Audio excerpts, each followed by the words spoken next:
toutes, bonjour à tous, bienvenue dans ce premier numéro de votre émission La Vraie Passion sur Guérit TV Monde. Pour démarrer donc ce premier numéro, on a invité pour vous le secrétaire général du Syntrasèche, entendez, syndicat national des travailleurs des services de la santé humaine, qui est là pour nous sous les Salacors. Bonjour.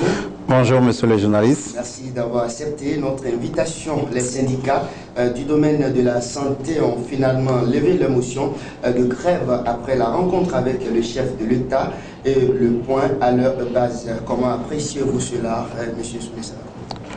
Oh, merci. Je crois que cela peut résulter d'une logique parce que la plupart de ceux qui ont suivi la rencontre avec le chef de l'État s'attendaient à ce qu'il y ait une suite favorable. Ça ne peut pas être autrement lorsqu'on sait l'ambiance qui a régné au palais ce jour-là, lorsqu'on connaît les promesses qui ont été prises par le chef de l'État. Et sur cette base-là, il y a eu des assemblées générales que nous avons tenues aussi bien à Cotonou qu'à l'intérieur du pays. Et globalement, les travailleurs ont estimé qu'on devait marquer une pause. Donc c'est ça qui nous a amené à décider de la suspension du mot d'ordre pour le moment, le temps de permettre au gouvernement de pouvoir mettre en œuvre les engagements qui ont été énoncés. Monsieur, le moratoire va durer combien de temps? Bon, en réalité, il ne s'agit pas de moratoire parce que dans le cadre des échanges que nous avons eus avec le gouvernement, chacun des points a des échéanciers. C'est pour cela qu'au moment de lever le mot d'ordre, on n'a pas parlé de moratoire parce qu'on aurait donné plus de latitude au gouvernement. Il y a des points dont l'échéancier, c'est d'ici 2 jours.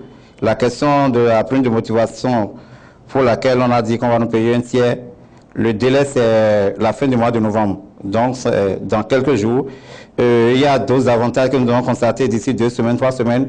Si on se mettait dans un schéma de dire, et on donne 2 mois au gouvernement, 3 mois au gouvernement pour apprécier sa bonne foi, les travailleurs n'apprécieront pas que dans 10 jours, que ce qu'on a promis ne puisse pas arriver.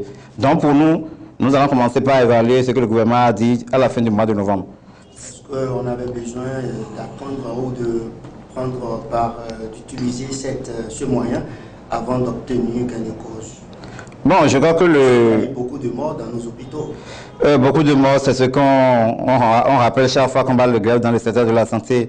Même si depuis 12 ans que moi j'ai la chance de diriger les organisations, je n'ai pas encore vu quelqu'un me faire le bilan et me faire une étude comparative par rapport aux périodes où il n'y a pas eu grève pour me dire les périodes où il y a eu grève, il y a eu plus de morts que les autres périodes. Surtout que la grève que nous avons conduite au cours de ces 2 mois, nous avons beaucoup insisté sur le service minimum. Mais au bout du rouleau, le peuple peut comprendre que si on n'avait pas mené cette grève-là, on ne peut pas atteindre les résultats. Ça, c'est sûr et certain parce que il y a eu d'autres grèves qu'on avait eu à mener en fin 2016, au terme desquelles on avait demandé qu'on prenne une pause, qu'un comité interministériel devait travailler, devait régler les problèmes. Le comité a travaillé, mais n'a pas réglé les problèmes. Presque tous les problèmes qu'on a réglés au terme de cette grève. Il y a eu un comité qui avait siégé pour ça, qui nous a rencontrés, on a échangé pendant plus de 3 à 4 mois, mais les problèmes n'avaient pas été résolus. Donc il a fallu cette grève-là pour que... Et vous pouvez constater, lorsque le chef de l'État dit les questions d'arrêter, je souhaite que d'ici lundi, on n'en parle plus. Bon, c'est des choses qui sont là depuis 11 mois et qu'on pouvait régler en 24 heures. Et nous, on a constaté véritablement que c'était possible de régler en 24 heures parce que le lundi dernier, on est allé dans notre ministère, les arrêtés qui étaient en essence au palais, avec des coups de fil, simplement, les arrêtés sont revenus et ont été signés. Alors pendant des mois, ça n'a pas bougé. Donc il a fallu cette pression nécessairement. Et si la personne n'était pas venue, peut-être qu'on resterait là encore à parler de ces histoires de primes, d'arrêtés, de réformes pour lesquelles les agents de santé seraient en train de se plaindre. Malheureusement, les gouvernants nous obligent à recourir à ces moyens avant de régler les problèmes.